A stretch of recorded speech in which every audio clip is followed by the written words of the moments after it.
Hello दोस्तों, आपका स्वागत है आपके अपने चैनल साइंस वर्ल्ड में। चलिए दोस्तों, आज हम लोग देखते हैं 12th क्लास के इंग्लिश, जिसका नाम है इंडियन सिविलाइजेशन एंड कल्चर। तो देखिए, फर्स्ट क्वेश्चन जो है कि how is Indian civilization different from European civilisation.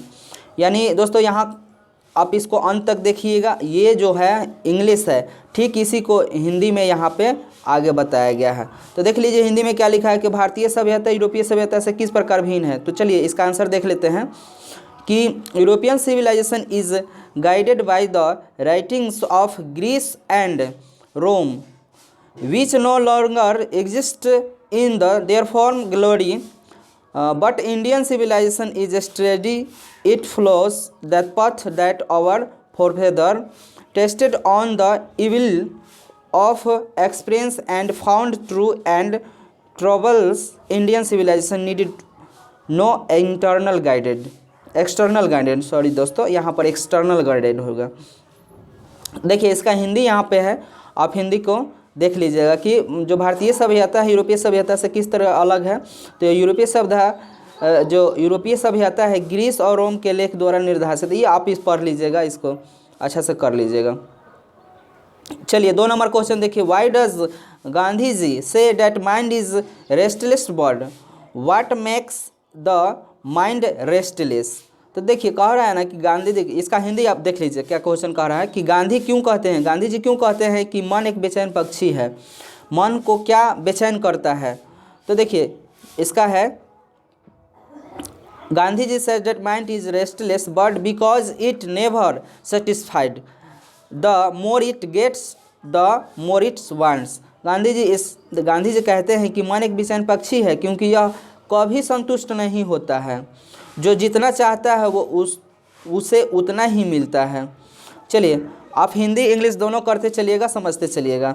चलिए अगला क्वेश्चन है, why did our ancestors dissuade us from luxuries and pleasures, did they do the right things.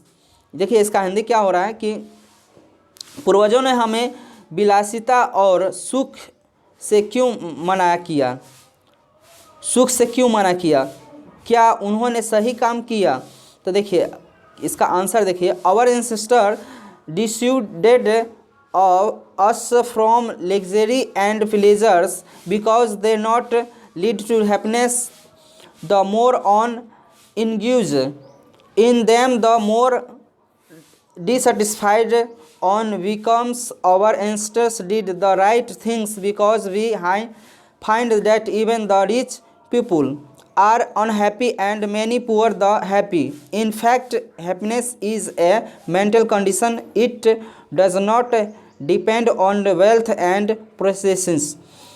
तो देखिए इसका क्या हिंदी यहाँ पे समझ लीजिए कि हमारे पूर्वज ने हमें विलासित और सुखों से दूर रखा क्योंकि वे सुख की ओर नहीं ले जाना चाहते थे। जो जितना उनमें लिप्त होता है वह उतना ही असंतुष्ट हो जाता है। हमारे पूर्वज ने सही काम किया क्योंकि हम पाते कि अमीर लोग भी दुखी हैं और कई गरीब सुख हैं। वास्तव में सुख और मानसिक अवस्था है, ये धन संपत्ति पर निर्भर नहीं करता है। सही बात है, मन के ही मुताबिक सब चीज़ है।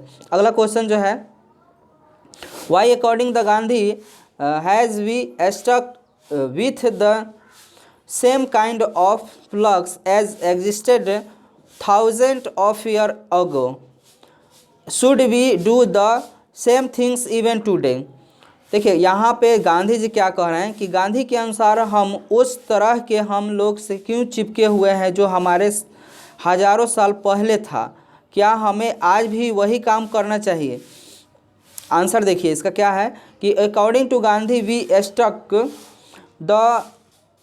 To the flux that existed thousands of year ago because we did not want indulge in compensation. We were content with our simple way of life. Health and happiness comes through the use of our hands and feet. देखिए गांधी जी क्या कहें कि गांधी जी के अनुसार हम हजारों साल पहले मौजूद हल से चिपके रहे क्योंकि हम नहीं चाहते थे कि प्रतियोगिता में शामिल हो। हम अपने जीवन के सरल तरीके से संतुष्ट थे। स्वास्थ्य और खुशी हमारे हाथों और पैरों के इस्तेमाल से आते हैं। सही बात है। देखिए अगला क्वेश्चन जो है कि how did our ancestor weave large cities why were the satisfied. देखिए हमारे जो पूर्वज बड़े शहर को किस नज़र से देखते थे, वे संतुष्ट क्यों थे। तो देखिए our ancestors could foresee that vice the vice that are bound of flourish in big cities. They know that gangs of thieves and robber prostitutions and other vice flourish in big cities and the rich rob the poor. They are therefore satisfied with small village। जैसे हमारे पूर्वज बड़े, जो इसका answer है, हमारे पूर्वज बड़े शहरों में पनपने वाले दोषों का पूर्वाभास कर पाते थे।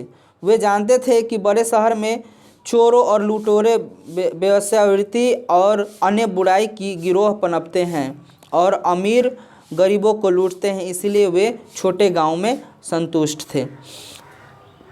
How did our ancestor enjoy true home rule. हमारे पूर्वज ने सच्चे होम रूल का आनंद कैसे लिया। तो our ancestor followed their simple occupation and lived independently thus they enjoyed truth home rules।